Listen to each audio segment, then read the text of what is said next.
পশ্চিমবঙ্গের মমতা ব্যানার্জিকে বলবো, আপনি বাংলাকে মোদির রাজত্বের থেকে মুক্ত করে স্বাধীন। পশ্চিমবঙ্গকে স্বাধীন ঘোষণা করুন মমতা। তৃণমূল নেত্রীর পাশে দাঁড়ালো বাংলাদেশের কট্টরপন্থী জঙ্গি নেতা।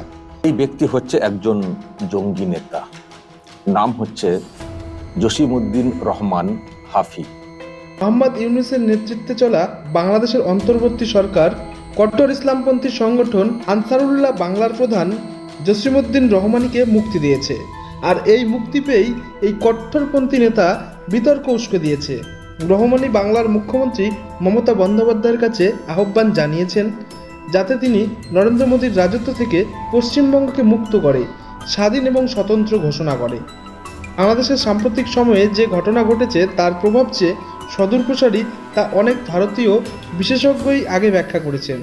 তো আতঙ্কের। আর এখন বাংলাদেশে যে জামাতপন্থী সরকার ক্ষমতায় রয়েছে, অতএব অবৈধ অনুপ্রবেশ এবার তো রীতিমতো পরিকল্পিতভাবে হবে। মানুষের আর্তনাদ আমরা দেখেছি, মানুষ বর্ডার টপকে চলে আসতে চাইছেন ভারতে, এমনি এমনি চলে আসতে চাইছেন, সব শখে চলে আসতে চাইছেন। ওখানে কোনো ঘটনা হয়নি, সব ফেক, সব মিথ্যা, সব উস্কানি দিচ্ছে। রহমানের মন্তব্য সেই আশঙ্কাকেই সত্যি হওয়ার দিকে এগিয়ে নিয়ে চলেছে তা নিঃসন্দেহে বলা যায়। কারণ বাংলাদেশে গত কয়েক দশকে পর্যায়ক্রমে যেভাবে কট্টরপন্থীদের দাপাদাপি বেড়েছে এবং একই সঙ্গে ভারত বিদ্বেষ মাথাচাড়া দিয়েছে তা এখন বারবার সামনে চলে আসছে।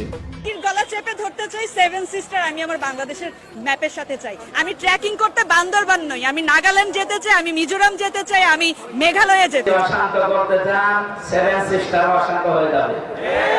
চীনাকে দ্রুত দেশে পাঠান, নইলে আমরা সেভেন সিস্টার খেয়ে দেব। গলা চেপে ধরতে চাই সেভেন সিস্টার, আমি আমার বাংলাদেশের ম্যাপের সাথে চাই।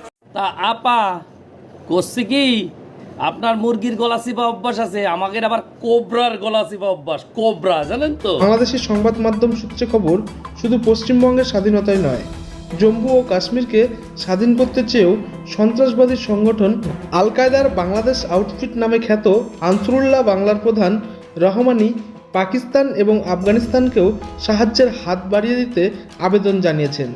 রহমানি একটি ভিডিও বার্তায় এই কথাগুলি বলেছে, যা ইতিমধ্যে ভাইরাল হয়ে গিয়েছে। 2013 সালে আহমেদ রাজিম হায়দার নামে এক ব্লগারকে খুনের মামলায় এই রহমানিকে গ্রেপ্তার করা হয়।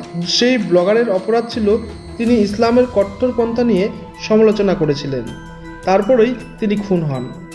রহমানি তার ভিডিও বার্তায় ভারতকে হুঁশিয়ারি দিয়ে বলেছে, আমি ভারতকে সাবধান করছি, বাংলাদেশ সিকিম অথবা ভুটান নয়, এদেশে 18 কোটি মুসলমানের বাস। যদি ভারত বাংলাদেশের দিকে পা বাড়ায় তাহলে আমরা চীনকে বলবো শিলিগুড়ি করিডর বন্ধ করে দিতে। আমরা উত্তর পূর্বের 7টি রাজ্যকেই আন্দোলনের অংশ নিতে বলবো। শুধু এখানেই না, তিনি আরও উস্কানিমূলক মন্তব্য করেছেন। কাশ্মীরকে স্বাধীনতার জন্য তৈরি থাকতে বলে দিন। কাশ্মীরকে স্বাধীন করতে পাকিস্তান এবং আফগানিস্তান একসঙ্গে সাহায্য করবে।